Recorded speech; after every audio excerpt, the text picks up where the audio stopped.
Mysticism is concepts overboard. How do I put this together now? What do I mean by mysticism? I tried to research and think about it over the years at the beginning. And then I also thought it had something to do with classes and thinking. And the more I've added this very minimalist lifestyle, does it essentially stay that way? When the civil war within you is over, you realize that the most important thing in life is to perceive and not to think. You hardly have to think about it. And then it pretty much comes by itself. What should one describe monks in the Christianity of the Paisios or in Zen? You don't actually have to think much. And that is actually the unimaginable thing if you have gone through such an educational career, at least in our culture. So thinking creates identity. Life is about accumulating knowledge. For a long time there were large libraries.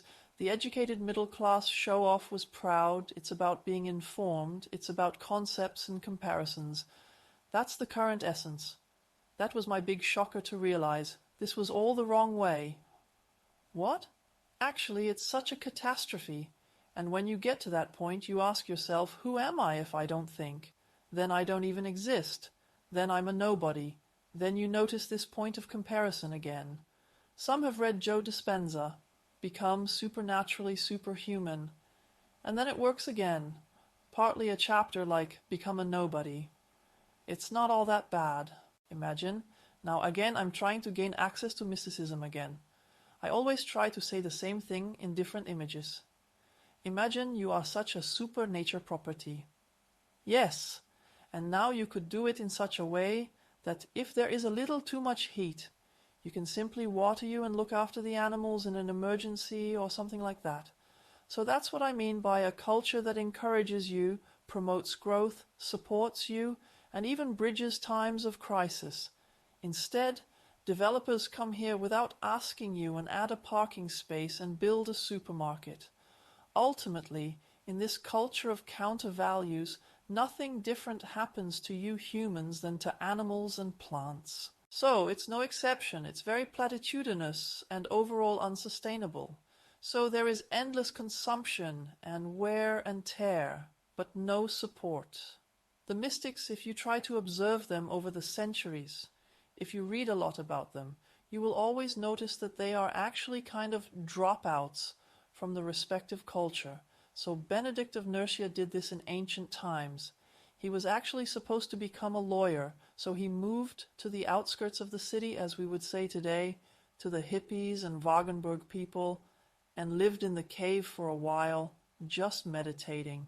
His parents will be freaked out. Francis of Assisi has super rich parents, cloth merchants, is completely embarrassing, so it was just as much of a punk act that he now dressed in rags, or completely naked, so it's a typical Cubatist act.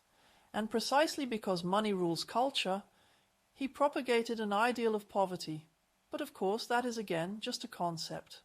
But for the time, at that time, it was exactly the right thing for him to set against accent. For a long time, the Benedictine monks simply tried to build their monasteries in the mountains, up into the high mountains, living behind thick walls. So, they have tried at all times to cultivate what is essential in people, regardless of culture. And then you notice a huge difference. Culture tells you that if you want to be a real human being, you need this. So in the GDR, it was such a standard CV, just so you can see, with such an example of another culture, you always think, hey, how stupid. You just don't notice it in your own culture. So you have to be married by the age of 20 at the latest and have 2 children by the time you're 22. And you book your vacation through the FTGB holiday home. And then it's best to do it with people from your work group. There's also vacation and so on. That was an expectation, and it's a luxury if you really waited 10 years for your Trabant, but you really had to wait 10 years for the racing cardboard. And yes, you are already part of the upper class if you somehow have one of these now, and especially later a super extreme Golf or a Volvo. Then it was really clear that you were at least a doctor. Of course, there is no thought of the Tatra mountains at all, so these are key characteristics of a culture. And then I realize, my goodness, how primitive. It's not about other things in life. That's why I'm actually telling you now about my native GDR culture, so that it's a bit noticeable. So monks always say, in the spirit of Meister Eckhart, that human beings become essential. They say, I don't care about culture. There is something cross-cultural, namely the human being, so to speak, a kind of primal culture, i.e. cross-cultural human culture. And the rest is basically a kind of exposing, vitroja. They simply see many cultural achievements as ballast. And then a little inner culture war begins. Help, help, I saved for this for so long, or it was so important to me. That can't be wrong now. The mystics then have tricks like this. Of course, one of them copies a little from the other. How do I distinguish the wrong from the right? And I'm giving you this now in addition to the basic exercises from this basic course. Just the exercise, just pay attention to it. What makes you big, wide and light? Press the ball, you say snowboard, dash through the pedestrian zone. Something like that, then you realize, oh, it doesn't really fit the culture. Some will say, hey, it's childish, grow up and get a funny postcard. I like funny postcards and get nice things sent to me. There's a frog hanging on a high wire and someone shouts, grow up, he says. I tried it, I know, but it wasn't any fun. So big, wide and light means your life energy begins to flow again. Your body is no longer abused like a pack mule. You are no longer forced into something, into some future goal or something, but you are again in contact with your nature. For a long time, I tried to look for this human supernature in some transcendent area, i.e. the old theological tradition, and I was very interested in natural abilities. Where is the gate to the parallel space? I didn't get much further by thinking about it. Of course, I read about people like that and just increasingly felt like that in my gut and paid attention to it. How do they live? Trend here as well as with people. You notice that for your human nature, so that things go really well, you don't need all this shit at all. And then at some point you start to ask yourself, how did I just come up with this? In short, the mystic simply asks if he could have simply developed freely as a human being when he was a child, and what is inherent in him would be promoted. Yes, what would happen? And the conclusion from the monks and meditators is, Jesus says it in a sentence like this, that the mighty people of the world oppress the peoples, so all the cultures that you have here are cultures that are set up by 10% of humanity who own as much as the rest of the world. Do you think you are totally free? Do you think they are interested in you reaching your full potential? Ultimately, people, even in these many cultures, are just a trained monkey or a circus horse who is proud of it. Oh, I'm a department head now. He's got such a sack on his head.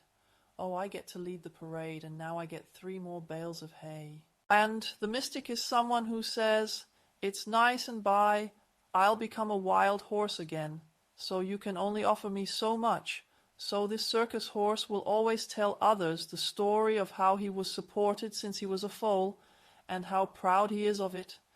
And the wild horse says what that is all about. And the mystic then increasingly takes the path that these comparisons are rubbish. If I leave the circus now, then I'm nothing. As a horse without a pom-pom on top here. Yes, because I only have 2 ears. And I have to look for my own food here, I'll starve. Of course these are stories again.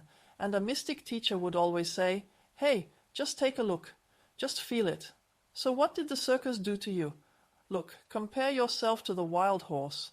Look how long that can thunder through the steppe and you. Lame horse. Maybe you look pretty, look how old wild horses get in you. So then the comparisons begin. And for a long time I was also interested in what prehistoric people could do, so to speak. And it became increasingly clear to me, and this is the most blatant thing, that these are not supernatural abilities at all, but rather normal abilities. And what we call high culture is extremely subhuman and stupid and degenerate. And then that means again that the mystics or the people who can do supernatural things are not special people at all, but it is inherent in every human being. And with every culture it was possible to get out of it and expose that. If so, then there is another turning point. I now have to live ascetically for the rest of my life. I don't think so, if that's clear to you. So what is truth? What is lie? What is truth? What is just a story that you tell yourself over and over again told, but it doesn't make it any more accurate, it just becomes hypnotic.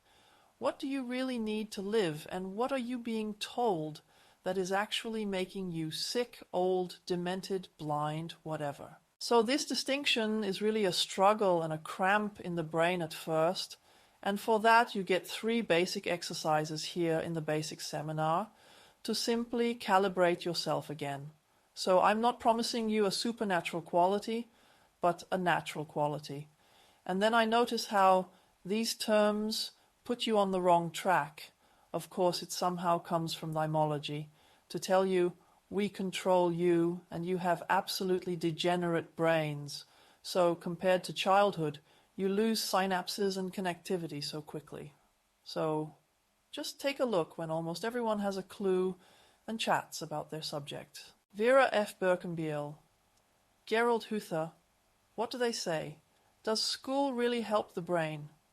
So many synapses are broken down in a short time. And then you always say, yes, that's good, because it works more efficiently. And what you don't need is just broken down. Now imagine if the children kept this and they could continue to learn foreign languages under the best conditions instead of under the worst conditions, so that it hardly works. So you are pruned down and dumbed down until you are grateful that someone is mentally helping you to the other side of the street, that you are really happy from then on, that you can at least buy your self-guides because everything is a problem now, that you are happy that you find fatherly experts who will help you across a dam, and that you are happy that the rulers and society have prepared everything for you.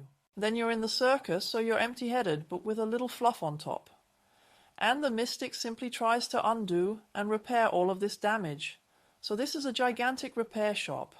And now, in the middle of everyday life, you go through the simplest possible exercises so that you can simply restore your natural health, your natural mental health, and your natural mental brilliance. And then it's clear that he please never tries to free a circus horse. He is proud of his bonuses and what he achieves.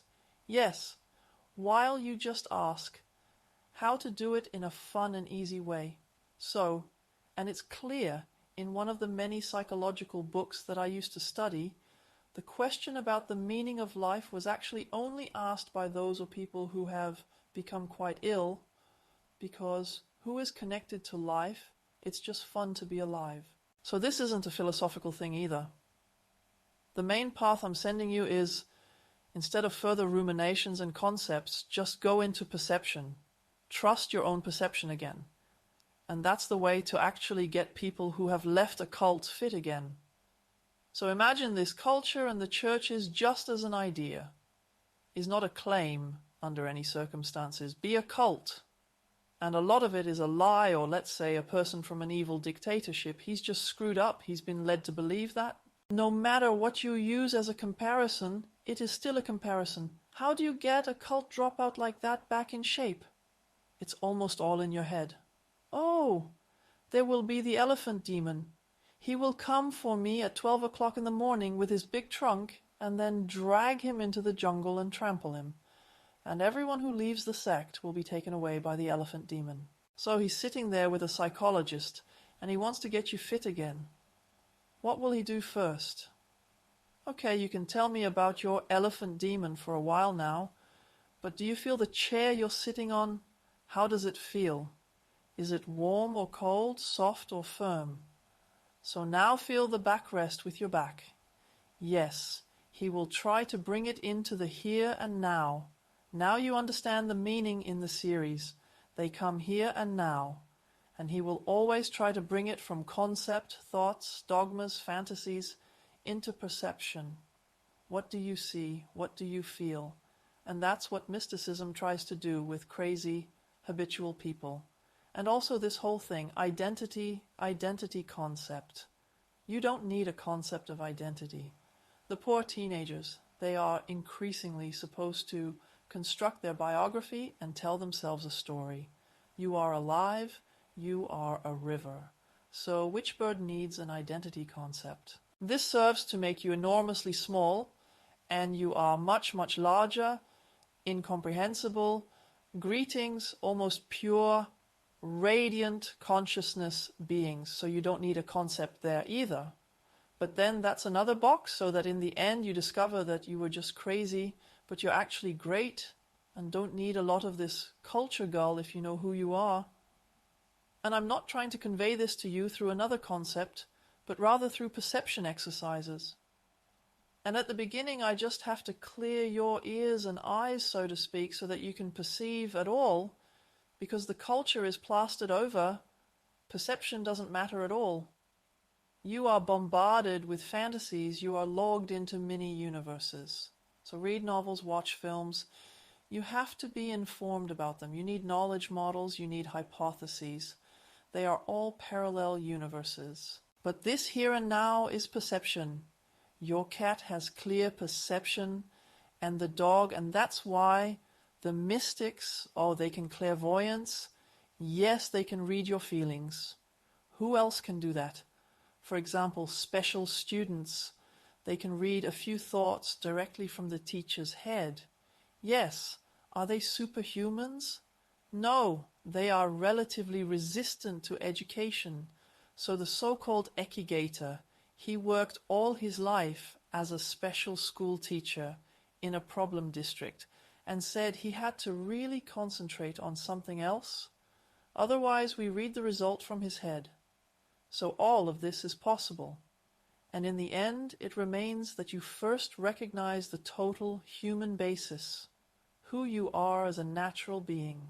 Rousseau is also an educational theorist and philosopher of the Enlightenment, who once said that people can only tolerate a certain amount of socialization, so rather small groups, not so much in one place, and certainly not a strict top-down dictatorship or government.